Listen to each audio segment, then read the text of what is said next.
So we are back with another episode of upcoming mods. This is a pretty good one. I think every mod on this list you guys are going to really enjoy, so make sure to kind of buckle up and, enjoy the ride. Starting things off, we do have a pretty interesting one. This is going to be by tschutschi. I'm definitely pronouncing that wrong, but regardless, this is a very well-known mod author in the community. He has brought us a number of different apparel mods and actually made them for both Fallout 4 and Skyrim. Most recently, he actually had a port of a bunch of jewelry that was originally for Skyrim and now for Fallout 4. Regardless, he is a very talented mod author, and now he is bringing us a new mashup. So more or less what I'm showing you is all these images of some different mashups he has created. On the Nexus post, he is asking people to kind of vote on which one they think looks the best, and that's the one he's going to bring to the game. As you can see, these are very similar. That's kind of the idea. There's just some slight variations between them, but a lot of them kind of have the same base, and then that other aspect is just changed. Personally, I think these look really good. All these just fit really seamlessly into the game. That's one thing I really like about his armors and different outfit mods. It's a mod that kind of fits into the Fallout world. It's something that, again, just seems really appropriate for you to find in the Commonwealth on your character or even on some of your different companions. As well as the screenshots here just look really good. The ENB, the faded back, and all that definitely does this a lot of justice. Regardless, I'm going to have this link down below so you can vote for yourselves as to which one you do want to see. And then hopefully over the next few days, we'll actually start getting some of these as releases, and maybe at the end of the summer, we'll have all these as new releases. Regardless, very cool and stuff that you definitely should participate in.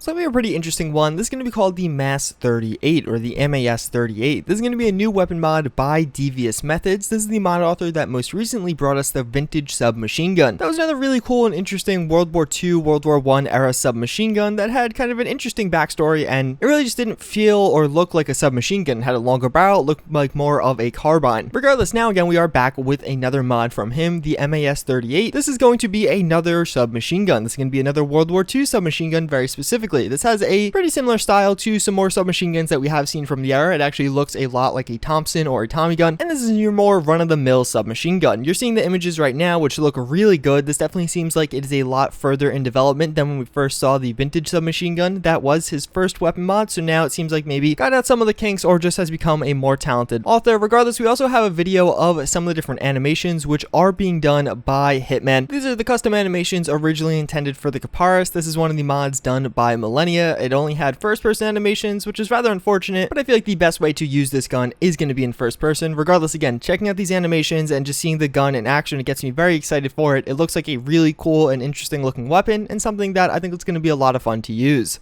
So we do have the Wattz laser. This is a mod I've been showing you a bunch of, and we have some more updates to it. This is actually going to be some of the in-game screenshots, almost in-use screenshots of the gun. I really like this part of the process because I feel like this is where you get a good idea of what it's going to be like in-game. We have some images of all the different variants that are going to be available. It looks like we have kind of a American one there, as well as some of the different pistol variants and rifle variants that will come with this gun, and even an Institute skin to add to the mix. All around, this is looking very promising. He does say that the animations are the next step, and that's going to be done by Haru. Haru has made a ton of great animations for all kinds of different weapons in Fallout 4, so I'm really excited for that, especially considering this gun has a more unique animation style. It's not just a typical take a magazine out of a gun, but there's a little bit more intricacy to this one. Regardless, again, looking very high quality, a really cool and exciting upcoming mod that obviously did appear in previous Fallout games and now making its reappearance in Fallout 4, and I think a lot of people are going to be excited for this one on release.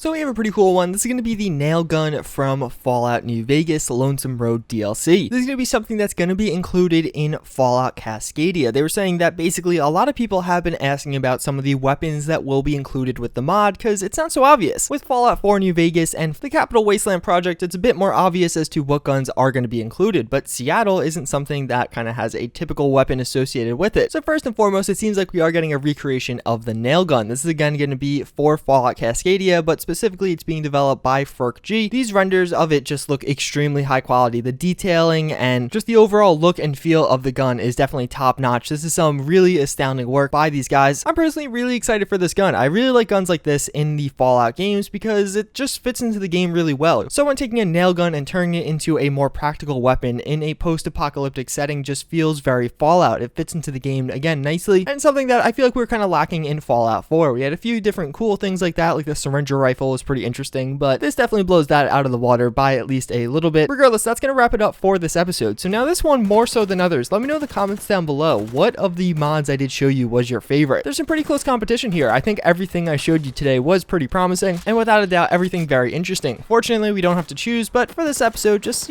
tell me in the comments which was your favorite. But with that, if you guys liked the video, I encourage you to leave a like, or you can consider subscribing. If you disliked the video, I encourage you to leave a like and you can consider subscribing. But with that, I'll see you guys next time. Later.